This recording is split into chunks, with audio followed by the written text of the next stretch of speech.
Good morning from the garden.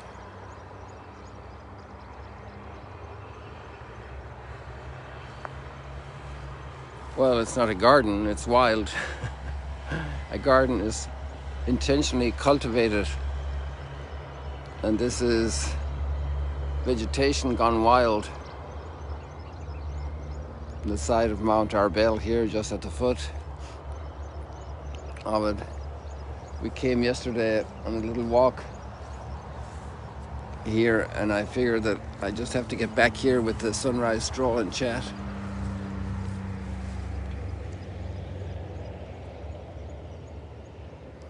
These flowers are going to open up now with the sun. There's just so much color and such an abundance of flower. These clovers. I'm going to have to remember the names again that you all taught me last year. I remember one of them is called lace, something lace. It's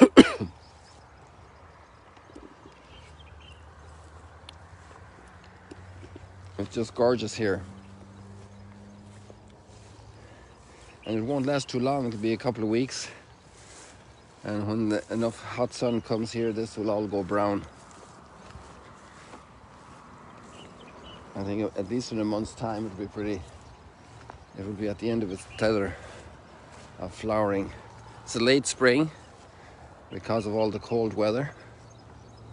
Cold, wet weather. The rain obviously was a huge blessing. Another feature of the garden, the beehives. Right here.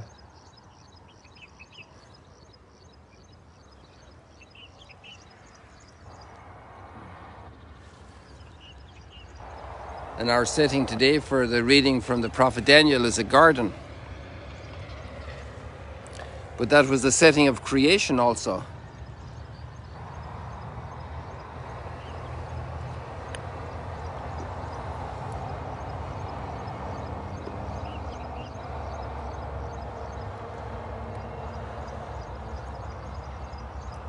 The Garden of Eden. The longing for the garden in the Middle East, in the desert climate. The garden is really an extraordinary expression of also man's dominion over nature, the gift first of all of creation,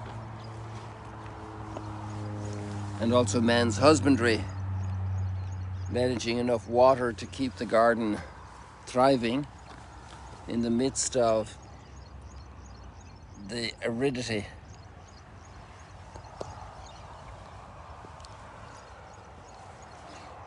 And allowing it all to flourish. Those are nice words, you know, flourish.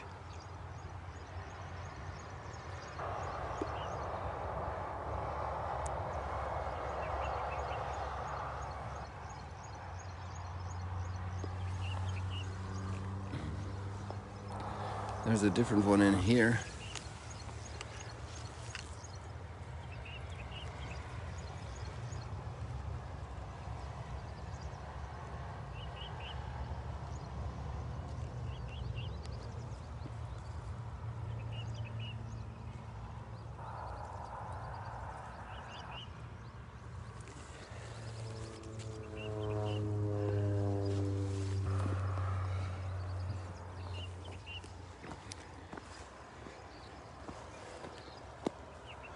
And there are white clovers over here. We saw mostly red so far.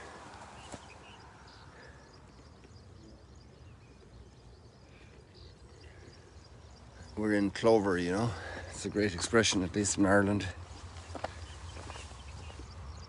I'm not sure what this is here.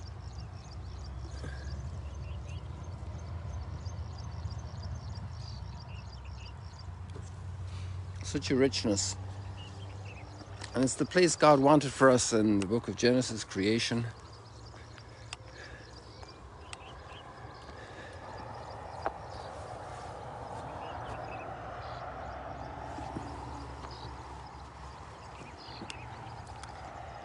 And we see today great injustice in the garden. Grave injustice. With multiple layers of wrongdoing.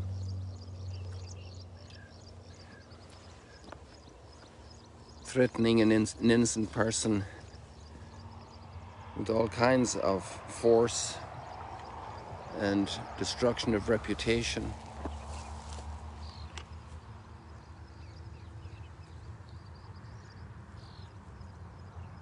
Violence, false accusation. The story of Susanna.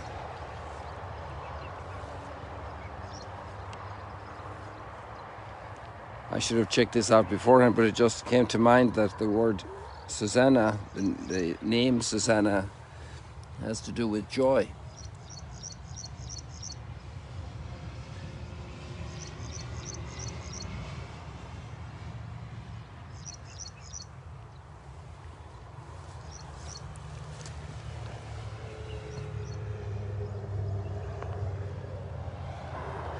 And there she is, completely helpless.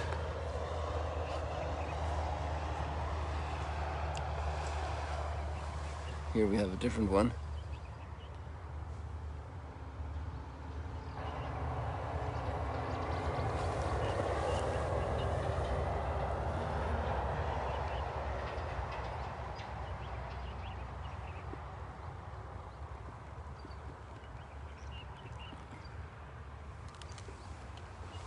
All these petals are down, waiting for the sun to come up, and they'll lift up in their full bloom.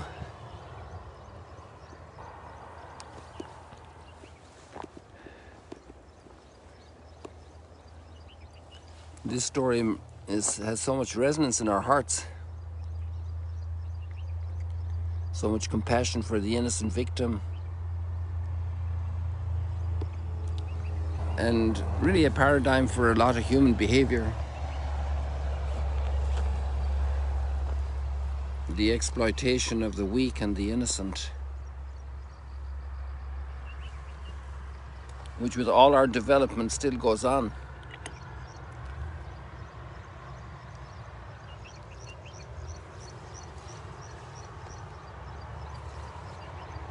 Wholesale, aided and abetted by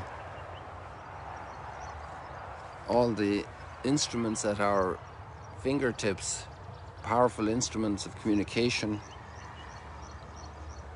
and of deceit. Deceit is a big part of today's story.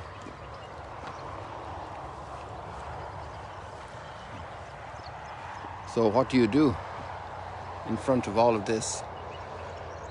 There are a couple of key words in there in the story that shed a lot of light. And one is that these old guys who are following the lust of their heart are not raising their mind to God. They're not looking up to God. This is very interesting, you know, because afterwards when Susanna is being condemned, she lifts up her thoughts to God.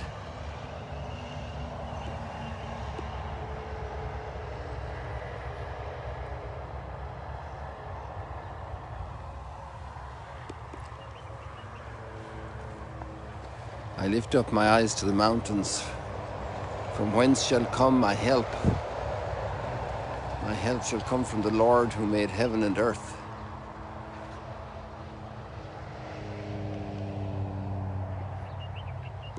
And these old guys are really also directly very suffering victims of their own sin. Because what started out as satisfaction of one desire has brought them to commit acts of violence and deceit, false accusation in public, establishing a mock trial. So they're sinking deeper and deeper. Their own persons are being completely undone. Their integrity is wasted. It's lost. To rebuild that would be an impossible task.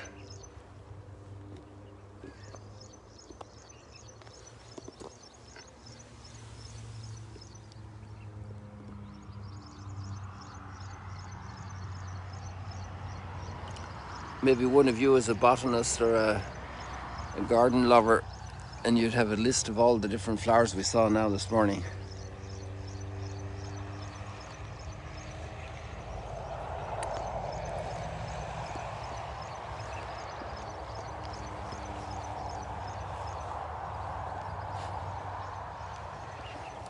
We should probably also be careful of the very conclusion of the story, because we would tend to rejoice and be thrilled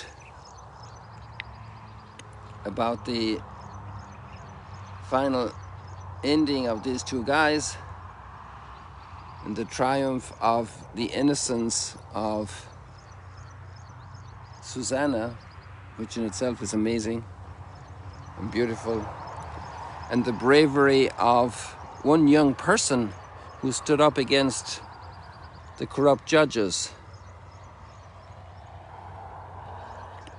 The great calling of young people to follow conscience and not being weighed down.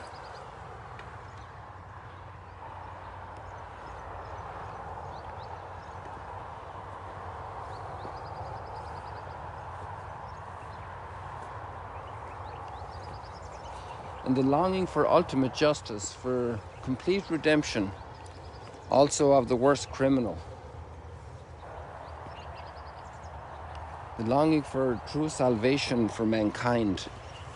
Because the story of Susanna has also often been interpreted as an image for, and it's actually in the language of the story of God's chosen people, in the midst of the Gentiles staying faithful to the commandments, no matter what the persecutions have been. And then it's easy to understand how this can be seen of the church, the bride of Christ, the chosen people in the Old Testament, the spouse of God, and how other kingdoms tried to ravish her, and so also with the church throughout the centuries. And the biggest ravishing happens not so much from the outside, but from the inside.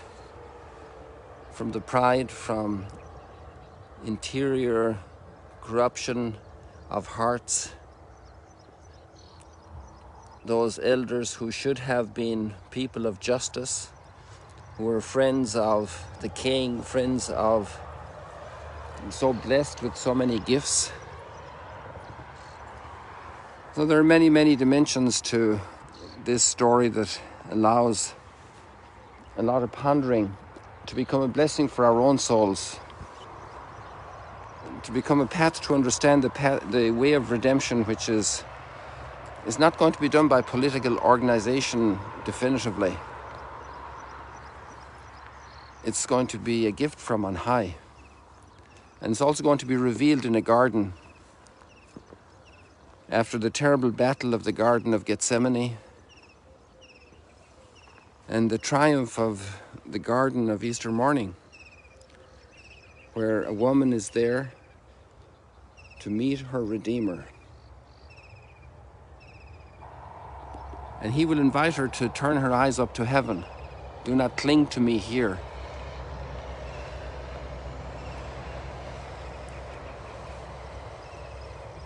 An extraordinary connection between all these gardens. The mystery of Revelation is so well knitted together, it's extraordinary, filled with light, filled with delight.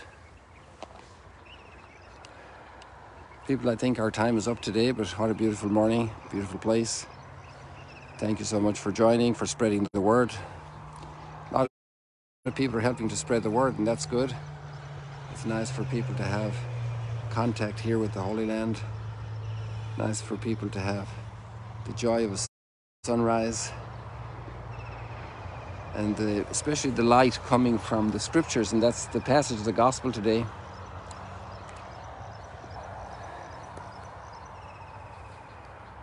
The light of the world. But we'll get to that later in the Mass, maybe in other moments. It's over to Instagram now, people. God bless you. See you later, alligators. As we walk through the paths of life, I fear no evil, because you are there with me. Your rod and your staff guide me.